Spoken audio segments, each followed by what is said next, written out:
जब भी कोई व्यक्ति ज्योतिष सीखने की शुरुआत करता है तो वो सबसे पहले ये समझना आरंभ करता है कि इस भाव में कौन सा ग्रह विराजमान है। परंतु उसको बेचारे को टेंशन जब ज्यादा होती है जब उसे ये समझ में नहीं आता कि जो भाव खाली पड़े हुए हैं, जिन्हें इंग्लिश में एम्प्टी हाउसेस भी कहा जाता है, उनका क्या मतलब है। 25 वर्षों के अनुभव के साथ 2026 में मैं आ रहा हूं आपको पूरा 1 साल का कोर्स सिखाने के लिए। जी हाँ, ज्योतिष सीखना है तो तुरंत कॉल करें।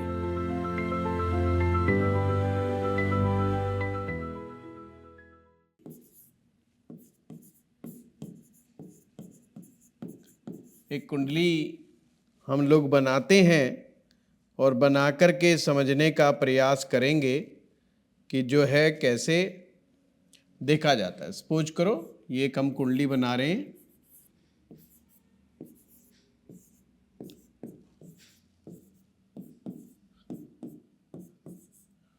और ये 12 भाव हैं। इन 12 भाव में कुछ जगहों पर ग्रह बैठे होंगे। जैसे मान लीजिए यहाँ पर कुछ ग्रह हमने बिठाए,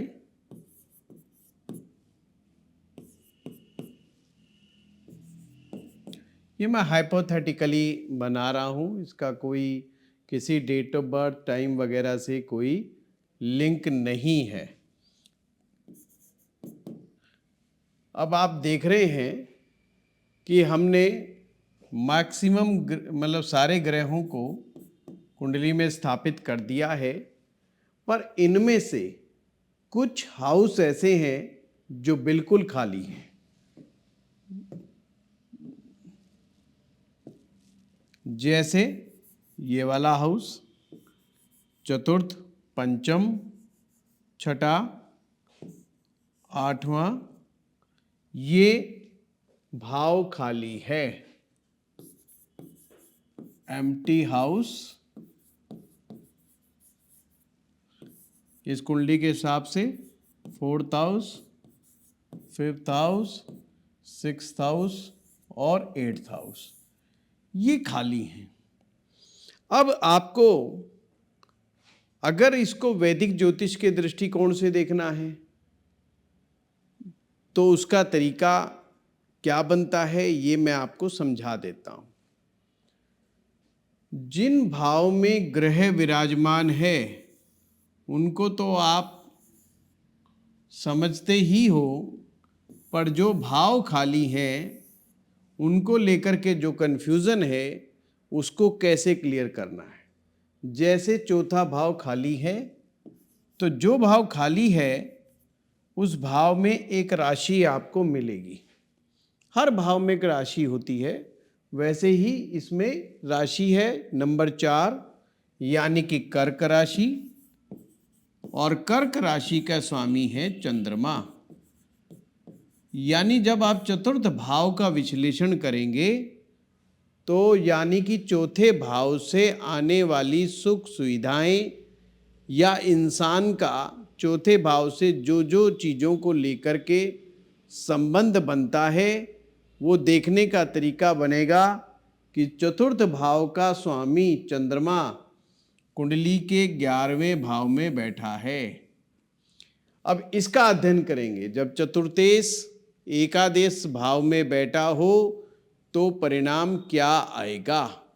साथ में केवल ग्रह का किसी भाव विशेष में बैठने का ही विश्लेषण नहीं, अपितु आपको यहाँ तक भी देखना है, यहाँ तक भी विचार करना है कि वह ग्रह किसके साथ बैठा है, किस ग्रह की दृष्टि उसके ऊपर पड़ रही है, या उसके राइट और लेफ्ट यानी एक भाव आगे और एक भाव पीछे कौन से ग्रह विराजमान है।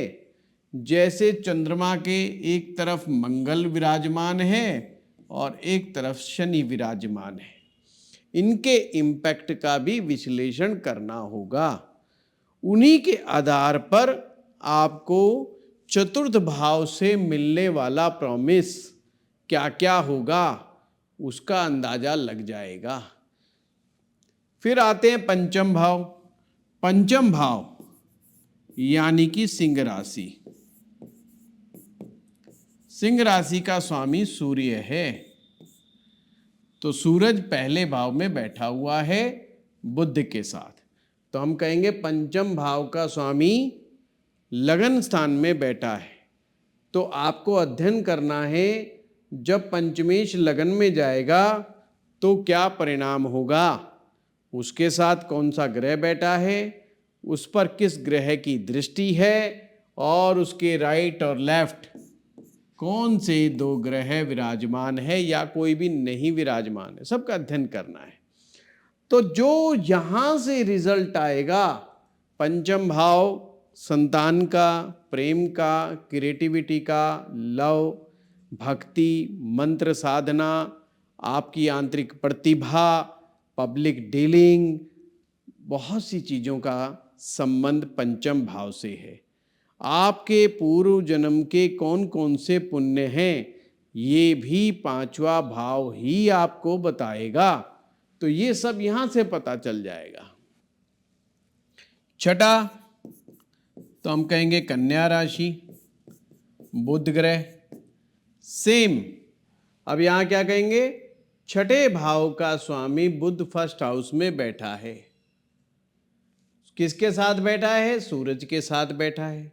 आपने इनका अध्ययन करना है। किसकी दृष्टि है, गुरु ग्रह की दृष्टि है। हर चीज जो एड ऑन होती चली जा रही है, उन सब चीजों को कंसीडर करके चलना है जन्म पत्रिका में, फिर ही आपको चीज समझ में आएगी कि छठे भाव से हमें क्या रिजल्ट मिल रहे हैं। अष्टम भाव वृश्चिक यानी मंगल। अब आठवां भाव यहां पर क्या परिणाम देगा, वह बात को मंगल डिसाइड करेगा। तो अष्टम का लॉर्ड मंगल 12वें में बैठा है। वैसे तो ये ज्योतिष में एक विपरीत राजयोग बन गया। चलो, अभी विपरीत राजयोग हमारा विषय नहीं है, पर यहाँ पर हम कहेंगे आठवें भाव का स्वामी 12वें में चला गया। उसका अध्ययन कीजिए, किसके साथ बैठा है, किसकी दृष्टि है, एक भाव पहले कौन है, एक भाव पीछे कौन है, उन सब का अध्ययन कीजिए। तो जो खाली घर हैं, जैसे चौथा, पांचवा, छठा, आठवां इस कुंडली के अंदर खाली थे, हम उन खाली घरों का विश्लेषण कर सकते हैं। पहली बात तो खाली घर कोई भी हो, कोई भी खाना खाली हो कुंडली में, आपने घबराना नहीं है। बस ये डिसाइड करना है, आपने पराशर ज्योतिष के अनुसार इसे देखना है या लाल किताब के अनुसार इसे देखना है। जब आप ये डिसाइड कर लेते हैं तो उसमें स्टेप्स बने हुए होते हैं, उन स्टेप्स को फॉलो करते चले जाना है। जब भी फलादेश करना होता है तो एक बड़ा प्यारा सूत्र है ज्योतिष में, भाव, भावेश और कारक, बस इसी को लगाइए। जैसे कुंडली में चौथा भाव,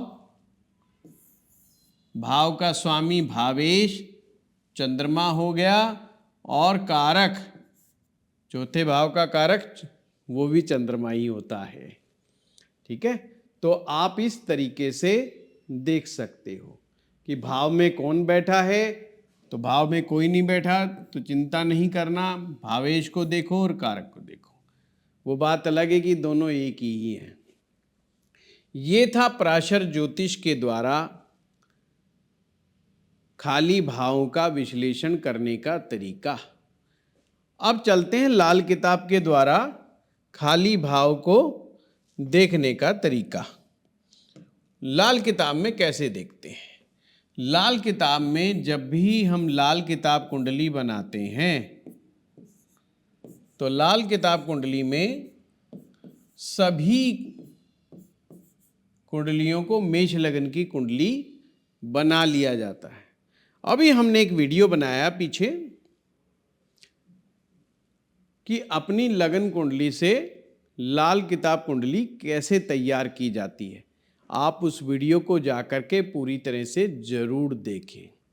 और एक और बात मैं आप लोगों को कहना चाहता हूँ, जो लोग सिस्टमेटिक वे से स्टडी करना चाहते हैं, तो नया साल आरंभ हो चुका है और एस्ट्रो पाठशाला हर साल शुरुआत में ही यानी कि फरवरी मार्च के अंदर नए नए कोर्सेज लेकर के आती है। तो मार्च में लाल किताब का कोर्स आ रहा है। अगर आप लाल किताब सीखना चाहते हैं तो आप लाल किताब के लिए ज्वाइन कर सकते हैं। अगर आप पराशर ज्योतिष यानी वैदिक ज्योतिष सीखना चाहते हैं तो आप वैदिक ज्योतिष का कोर्स अटेंड कर सकते हैं। अगर आप हस्तरेखा सीखना चाहते हैं तो आप हस्तरेखा का कोर्स अटेंड कर सकते हैं। हाँ, इस बार थोड़ा सा चेंज है। हस्तरेखा का जो कोर्स होगा वो लाइव होगा, यानी हमारे ऑफिस में होगा। ठीक है, चलिए अब लाल किताब से खाली खाना जो है, जिस भाव में कोई ग्रह नहीं बैठा, उसको कैसे देखा जाता है। तो ये ऑटोमेटिक लाल किताब कुंडली है। अब लाल किताब कुंडली में खाली खाने कैसे देखे जाएंगे। लाल किताब के विद्यार्थियों को ये ज़्यादा टेंशन रहती है कि खाली खाने के बारे में। वही कुंडली बनाने का प्रयास कर रहे हैं।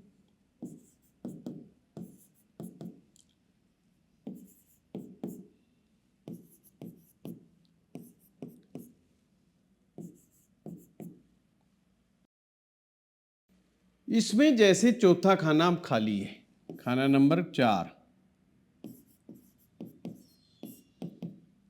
खाना नंबर 4।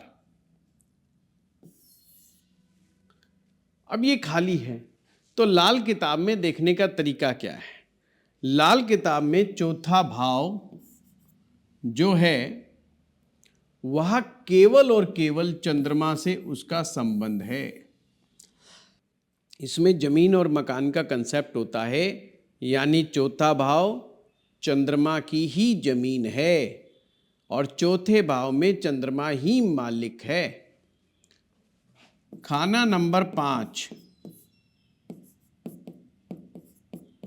खाना नंबर 5 में जो जमीन है वो सूरज की है और मकान जो है वो गुरु ग्रह का है, वो गुरु का है। सूरज और गुरु के दोनों का की शक्ति पंचम भाव में विराजमान है। तो आपको क्या करना है, इस पूरी कुंडली में पंचम भाव के रिजल्ट को जानने के लिए सूरज को, यानी कि सूरज को का विचार करना है। और दूसरा क्या है, गुरु ग्रह का विचार करना है। फिर से रिपीट कर रहा हूं, पांचवा भाव कैसा है, पांचवें भाव की हालत कैसी होगी। जैसी सूरज की और गुरु की हालत होगी वैसे ही पंचम भाव की हालत होगी। अब जैसे कि सूरज लगन में बैठ करके उच्च का होता है, ये लाल किताब का नियम है, पहले भाव में सूरज उच्च का माना जाता है। तो सूरज उच्च का हो गया और संतान भाव या पंचम भाव से जो जो प्रॉमिस आते हैं ये उसको दिखाता है कि उनमें ताकत काफ़ी है, वो आपको जीवन में सहजता से सुलभता से प्राप्त होंगे। अब दूसरा अध्ययन करना पड़ेगा हमें, किसका, गुरु ग्रह का। गुरु ग्रह का अध्ययन कैसे करते हैं। लाल किताब में खाना नंबर 7 जो है वो बुध और शुक्र दोनों का होता है, बुध और शुक्र। अब बुध और शुक्र के घर में अगर गुरुजी महाराज जाएंगे तो ना शुक्र खुश होगा ना बुध खुश होगा। तो इससे क्या हुआ, शुक्र को भी डेंट लगा बुध को भी डेंट लगा। शुक्र पर डेंट लगने का मतलब है घर गृहस्थी में परेशानी। बुध में डेंट लगने का मतलब है पार्टनरशिप में परेशानी, व्यापार में परेशानी, काम धंधे में परेशानी। गुरु जब सप्तम भाव में बैठेगा तो गुरु भी खुश नहीं होंगे। समझ गए बात को जी। तो गुरु यहां पर जब खुश नहीं है, तो ये बड़ा प्यारा कंसेप्ट बता रहा हूं, जो भी ग्रह कुंडली में किसी स्थान पर बैठ करके खुश ना हो, यानी कि अप्रसन्न अवस्था हो, तो ग्रह जब भी अप्रसन्न होगा वो अपने अच्छे परिणाम ढंग से नहीं दे पाता है, उन्हें में दिक्कतें आती हैं, परेशानियां आती हैं। परंतु गुरु पर 100% दृष्टि सूरज की पड़ती है। तो पहली बात तो गुरु नाराज है, पर सूरज की दृष्टि गुरु पर पड़ रही है। लाल किताब में दृष्टि का जो नियम है उस पर भी हम लोगों ने वीडियो बनाया हुआ है। आप लोगों से मैं रिक्वेस्ट करूंगा, जो लोग लाल किताब दृष्टियां समझना चाहते हैं वो हमारे पुराने वीडियोस देखें। हमारे YouTube चैनल पर जाकर के वहाँ 1000 से ज़्यादा के करीब वीडियोस हैं, उनमें जाकर के देखें।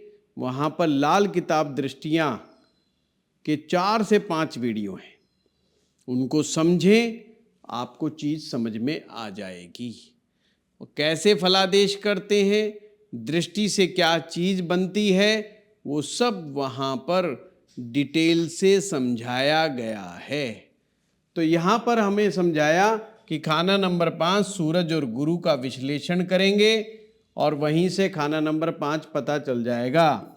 खाना नंबर 6, खाना नंबर 6 बुध का और केतु का होता है।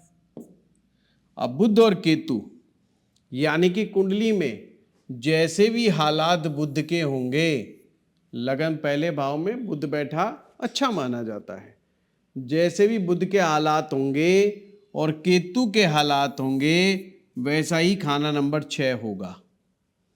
यहाँ छठे भाव से रोग, कर्जा, बीमारियां, परेशानियां, मानसिक अंतर्द्वंद, पति पत्नी का सेपरेशन, लड़ाई झगड़ा, विवाद, ये सब देखे जाते हैं।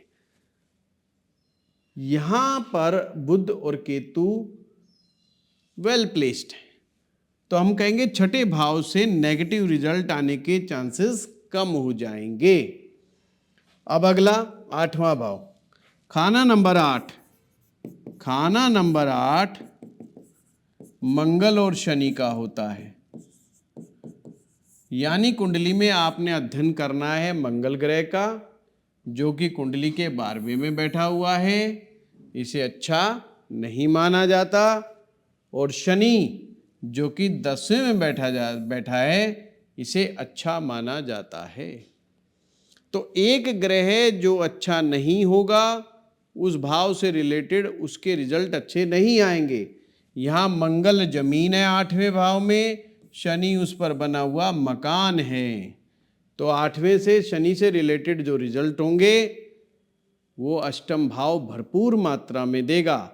जैसे लंबी आयु, रहस्य को समझने की ताकत, रिसर्च करने की ताकत, तंत्र मंत्र की नॉलेज, गूढ़ विज्ञान की नॉलेज, मनोविज्ञान, दर्शन शास्त्र, इन चीज़ों का उस व्यक्ति को नॉलेज अच्छी होगी।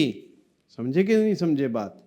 तो इस तरीके से आपने देखा जो खाली खाने हैं, खाली खानों का अध्ययन हम किस प्रकार से करते हैं। तो मित्रों, आपको आज का ये वीडियो कैसा लगा आप ज़रूर बताइए हमें। आप जो कमेंट्स में लिखते हैं हम उस पर वीडियो लगातार बना रहे हैं। अगर आपका मनपसंद कोई और टॉपिक है तो आप लिख दीजिए, हमारी टीम उसकी लिस्ट बनाती है और जैसे ही नंबर आ जाता है तो हम उसको बनाते हैं। धन्यवाद।